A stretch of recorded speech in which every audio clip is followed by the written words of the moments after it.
Well, what's up, guys? It's your boy JPK, and this is the Raw review for tonight. And I first Raw review on YouTube. I used to do this on old channels, but I stopped. But I'm giving you guys a Raw review tonight. We will be reviewing Dark Side of the Ring tomorrow as well, the first episode of Season 2 with Chris Benoit. We will be reviewing AEW on Wednesday, Thursday NXT, and then Friday SmackDown. We'll also be looking back at the 2 nights of WrestleMania when that comes. So, Raw tonight. So, as you know, the Performance Center Raws have been absolute garbage. There's still room to improve. It's still not perfect by any means, and it's honestly like they need to find better ways to make it entertaining. Like, the issue I had with tonight's show is that they kept doing reruns of matches. Like, come on. That's creatively the best thing that you can do for this show. It's ridiculous. Like, you don't need to do that. You really don't. You really can't come up with any other ways. I understand that you're trying to use the best that you got, but come on. You can't tell me that you can't come up with something more creative than that and show reruns all the time. It's bullshit. It's fucking lazy. Why do you do that? It's ridiculous, man. So the show opened up with a video package of Brock Lesnar's dominance as champion, his history and everything, stuff that we already know. It also showed the video package of, I think, Drew taking him out again with the 3 Claymore kicks. Being probably kind of showing that Drew is probably Brock's toughest opponent, or one of his toughest opponents, and that's pretty much what the video package was showing. Nothing that we already knew. They were showing a lot of video packages tonight. So go down. So they go live. So we go right to the Performance Center, and I like how they have the look. They have the look of the background of the Performance Center. It's the background to get the Raw, and I like how they're not really showing the empty seats. I like this look better than the previous looks we've had with the 3 Performance Center Raws. I like this look much better. So Paul Heyman's talking about the uncertainty of the world right now, based off, aka the uncertainty of the world, which is the coronavirus and everything going on in the world. So Paul Heyman brings up the uncertainty. Drew McIntyre he's talking about how Drew can change Alpha Spar and mixed martial arts, and you just can do anything he wants, but he cannot beat Brock Lesnar at WrestleMania.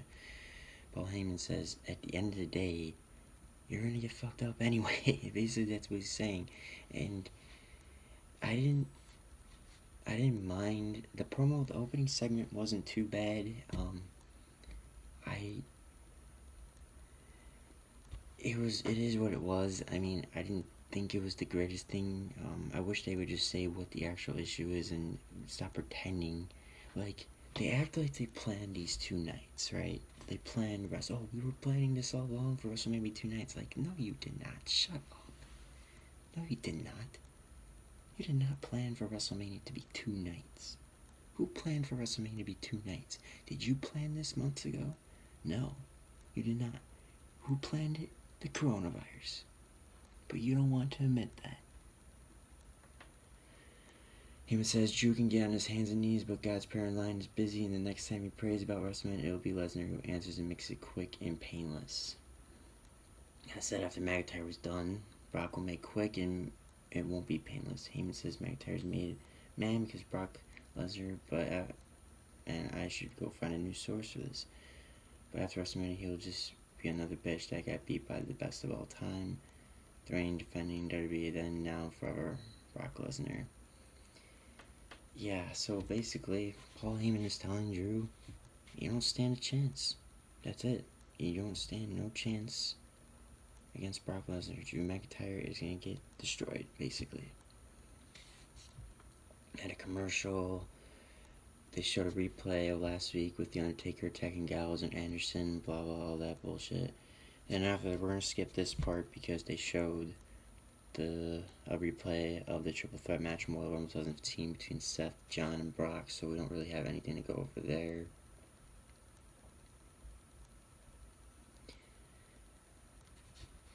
like it's big waste of time. They need to stop showing these replays. Exactly what I was doing. So next was AJ came out and he cut a promo on Taker. It was very short, very simple. But he announced a match. So the following one takes stage.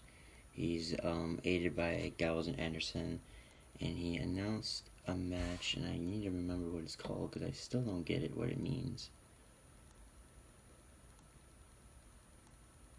What is it called? The Boneyard match. So AJ Styles announced the Boneyard match tonight because supposedly he's going to take Taker's bones. I have no idea. I don't know what the fuck a Boneyard match is. Supposedly, from what I'm hearing from everybody, it's the PG version of a Buried Alive match. I don't know how they're going to do this. I don't know where they're going to do this. I know they've retired. I know there's been news going on that they're going to be pre-recording at different locations for WrestleMania, which is starting to show based off what I'm reading. So it's probably this match is most likely going to be taking place in a different location. So we'll see how that goes. I mean, I'm open to the idea. It's out of the box, what WWE usually does. It sounds interesting. Just a matter if it comes off good on TV and see how it is. I'm actually interested to see it though, so let's see how it turns out. And hopefully it goes well. Charlie Caruso interviewed Selena Vega, Angel Garza, and Johnny backstage, and it's clear that Charlie was checking out Angel Garza after he winked at her, because Angel Garza's got that personality. I like Angel Garza's personality. In some ways, he reminds me of Eddie Guerrero with that cockiness and that charisma and all that. He's no near an Eddie Guerrero. Don't shove words in my mouth. I'm not thinking he is Eddie Guerrero, but he's got some qualities like Eddie. He's nowhere near Eddie, but he's got some of those qualities. Vega's insulting Charlie as she usually does, being a bully and all that, blah blah blah, doing what she usually does. And she's pretty much proclaiming that they're going to win the Raw Tag Team titles at WrestleMania. I don't know what the point of this match is. Cien is the United States Champion. What has he done in the tag team division? Don't you have other tag teams? That's why this tag team division's awful. It's just a waste of time. It shouldn't be on the card, really. It really shouldn't be at all, and it's shit. Why would I want this match?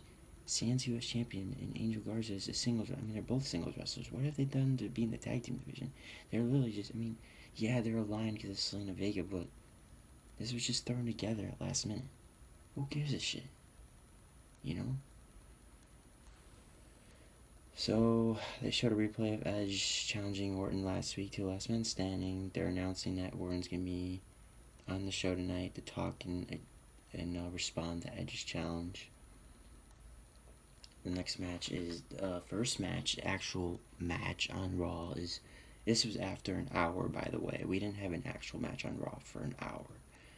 Andrade and Angel Garza versus Ricochet and Cedric Alexander. I ain't gonna lie, this was actually a really good tag match. It was entertaining, surprisingly. Street Profits, as cringy as they've gotten cringy since they got on the main roster, but they're actually kind of entertaining on commentary for this. They actually brought some life into this, which I was actually glad that they did that.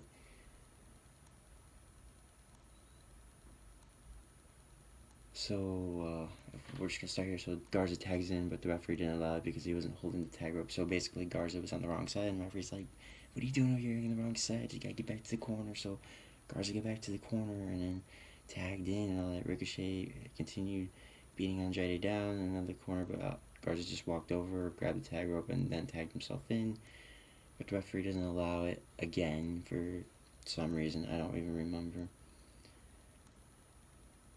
And the distraction allows Andrade to take advantage, and then they shove him to the apron of the floor.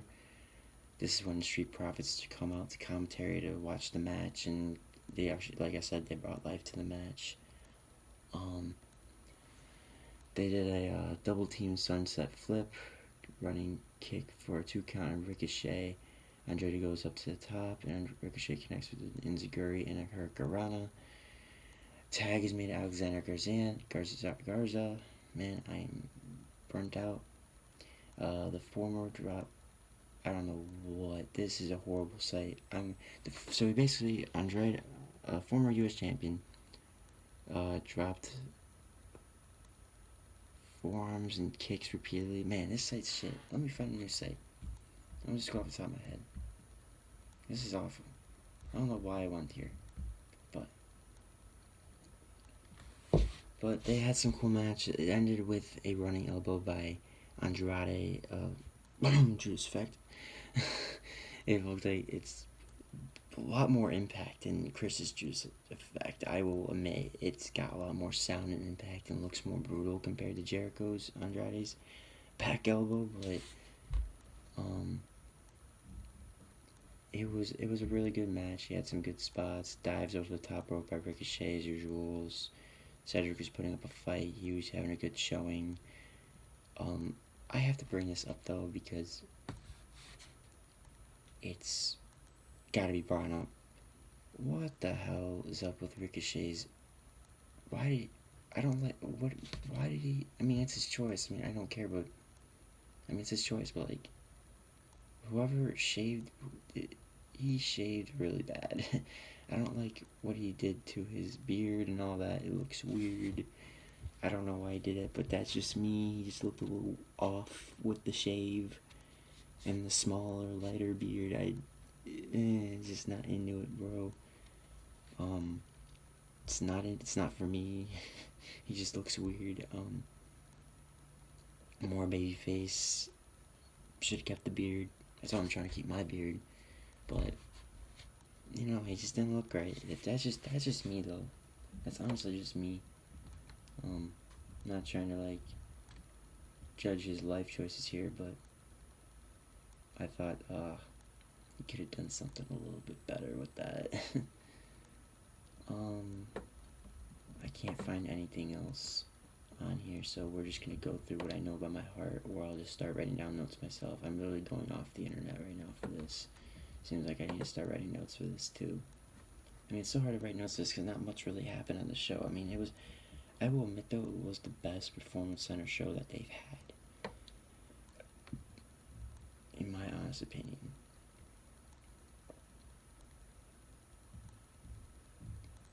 Where did we leave off at? Sorry guys, let me figure this out.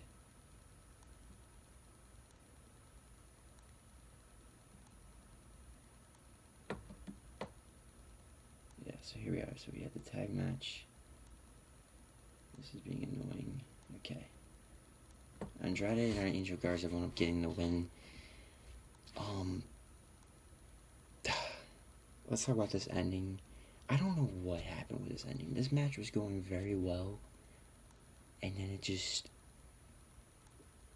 went south the last second. I don't know if it was on the referee's doing. I don't know if it was on Cedric's doing, but I don't know if he was supposed to kick out or if the ref was supposed to hit 3. He hesitated, and Cedric kicked out, then he hit 3 anyway. It was a big fuck up. I don't know what that was. Big botch. The match was going well. It was a very good tag match until that ending. A shitty ending. I don't know what happened there, but that's just all I gotta bring up. I don't know whose fault that was. That was just miscommunication on the ref and Cedric.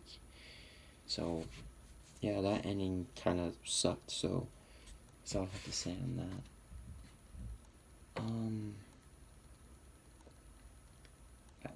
So, yeah, after the match, Street Profits come down. They get into a fight with Garza and Andrade in the ring. Andrade and Angel Garza retreat, and then right after, Street Profits are having a match right after them against Shane. We will find out it will be against Shane Thorne, and I forgot the other guy's name. Brendan Vink. That's the other guy. And this match was pretty much, it was mostly a squash match. Shane Thorne got some offense in, but I like how they're using maybe some NXT guys. I don't really like NXT guys on the main roster because you know what happens when they go to the main roster, you get ruined anyway. But this was mostly a squash. They tried to get some offense on these two with Shane Thorne and Brendan, but it wasn't anything special. Street Profits wound up getting the win. And let me say something, Montez Ford has an awesome frog splash, by the way. I don't know if you know that, but he has an awesome frog splash. The height he gets on his frog splashes are pretty cool. Let's see, what is next on the agenda? I'm gonna see what's next.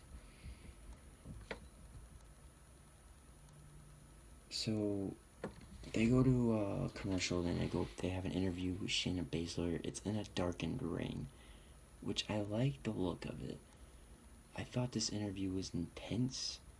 Shayna looked intimidating, a little bit more, maybe too intimidating, because she was like staring really close like this and leaning forward, but she looked pretty entertaining.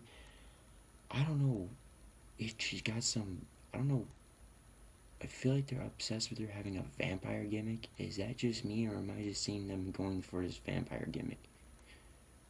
She's an MMA fighter, she's supposed to be a badass, but why are they making her sound like she's a vampire? What's up with them making her sound like she's a fucking vampire? I don't get that. But what do you know? What do I know?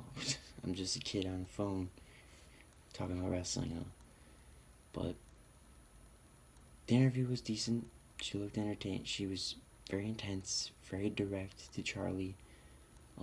Out of nowhere, Becky just hit a steel chair right to the back. It took me out off guard. I wasn't ready for it. She got destroyed with the chair, and that was pretty much it, and Becky walked away. I thought that was good. It was out of nowhere. I didn't see it coming. I knew Becky was going to come out probably, but I thought that segment was entertaining for what it was. It wasn't bad. Becky didn't seem cringy like she usually was, and Shayna seemed like Shayna Baszler, so I didn't find anything wrong with the segment. I don't know how much interest I have in it, because I don't have a lot of interest in a lot of the Mania matches on this show, but it was very entertaining for what it was. I will give them props for what they did for that one. Aleister Black had a squash match. He sat in the middle of the ring. He stares his opponent down, basically daring him to make a move. And he's staring at him. Leon's staring at him. He's like, "What are you doing? What are you doing? What are you doing?" He makes a move, misses, tries to make another move. He's trying to hit him with his guy's foot caught in Aleister's arms, and then spins him around and hits him with the black mass. It was a beautiful black mass. Gets the pin, and that was it. It was a squash. It was basically a waste of time. They need to give Aleister meaningful opponents. I don't know why Aleister's facing Bobby Lashley at Mania. I really don't. It's a waste of time. It should not even be on the card. And if I were to put Aleister on the Mania card, I would have had him team up with Taker. But whatever, I guess. I'll give the Boneyard match a chance.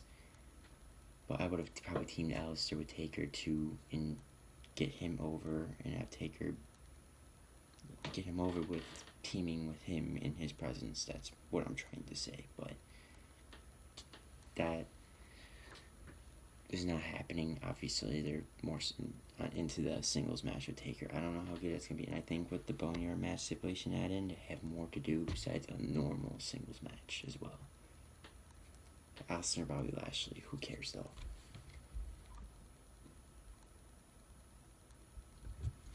This was a great segment, a lot better than I thought it was going to be. Kevin Owens comes out, he is addressing Rollins, and he's pretty much calling him out. Seth comes out, he's talking about the history of like, oh yeah, Kevin started at the PC, and yeah, you're right, and I didn't start at the PC, but he started at FCW, in a warehouse where it was like over 100 degrees. If you've seen I highly suggest you check out the FCW doc. It was actually a very entertaining documentary on the WWE Network. He's talking about how he started in a warehouse, and he basically had to reteach everything that he learned because he had to adapt to the WWE style, and everything that he learned he realized was pointless. he was told it was pointless, so he had to relearn everything.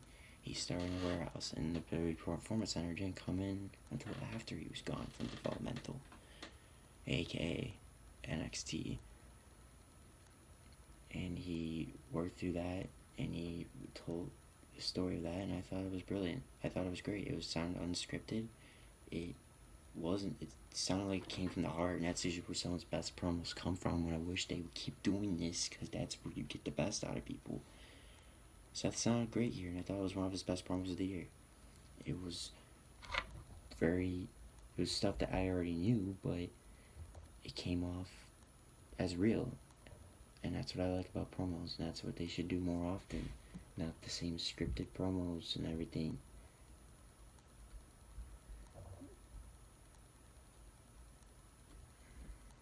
So after this, they showed another rerun, Charlotte versus Asuka from WrestleMania 34. We are not going to go over this as well. It's a big waste of time.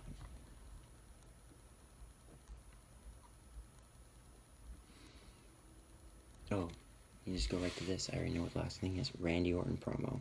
Randy Orton came out to address Edge about his challenge for a last man standing match. Orton came out. He said that he lied to Beth about what he said to her.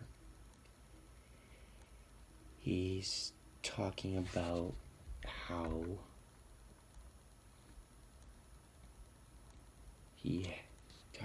Edge says he has grit.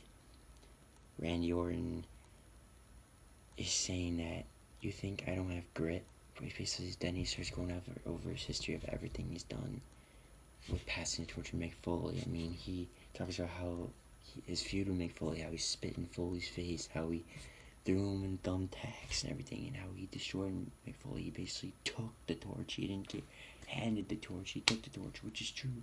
He won the world title SummerSlam against Chris Benoit. Obviously, they're not going to show that or mention his name. Who would be for that? But he talks about his history. He won the IC title within a year. All of that is true.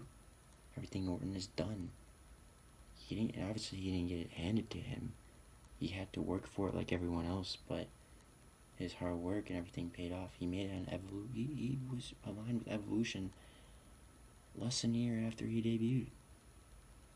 You know, he did a lot, and he showed how much grit he had in his young career, especially as the Legend Killer, RKOing legends, RKOing Stephanie McMahon, he's the Legend Killer,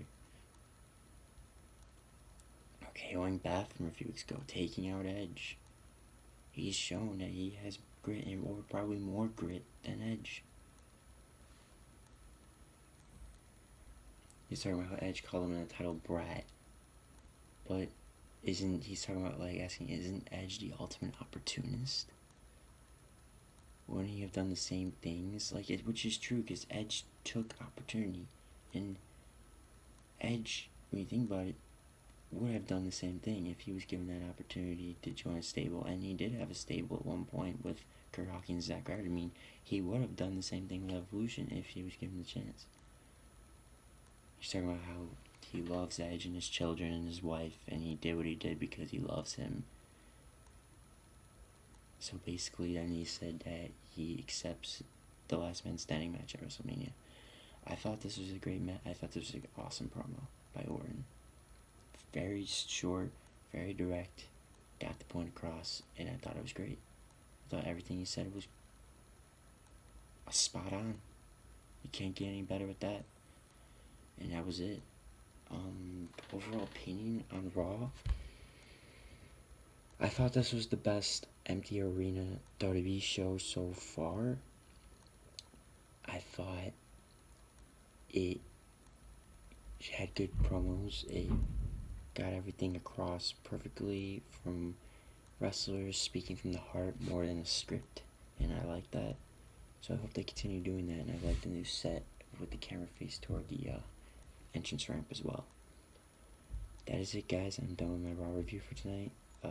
Leave a like, subscribe. I'll have a better way of doing this later. I'm going to start putting some notes down and stuff instead of using the internet, because obviously people's grammars are messed up and I don't want to read off that. So I'm just going to write notes for that. So, alright, I'm going to go. Peace.